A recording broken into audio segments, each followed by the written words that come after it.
The Oakland Hills is one of those areas designated as ripe to burn in an updated map of fire hotspots around the state. CAL FIRE last released its fire hazard severity map in 2007, and a lot has changed since then. A whole lot has changed. KPIX 5's Devin Fehely breaks it down for us. For the first time in more than a decade, CAL FIRE is mapping out the areas with the greatest threat of wildfires. And the main takeaway, unsurprising to many of us, is that more and more communities are at risk.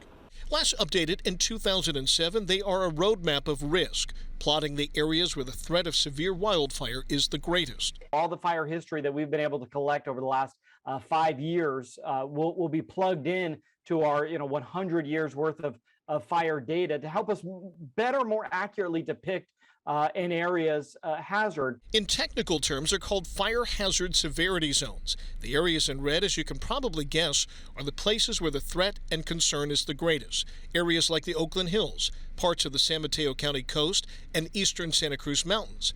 And brace yourself for this. Those areas in red are likely to grow on the new map as a result of a deepening drought and warming planet. Year after year, it definitely seems like the risk is going up a little bit more.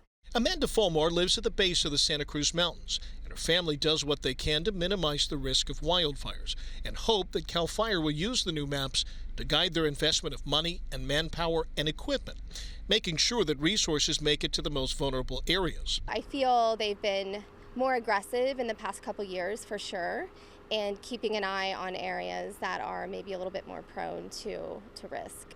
CAL FIRE says the new maps will be shared with local communities, hopefully sparking conversations and policy decisions about where and if new homes are built and what those new communities should look like. There has been change in our climate, especially in the last couple of years. We've been seeing more often significant extreme wind events, and it's that latest weather that we are building into the current model. The final version of that map is expected to be released sometime this fall.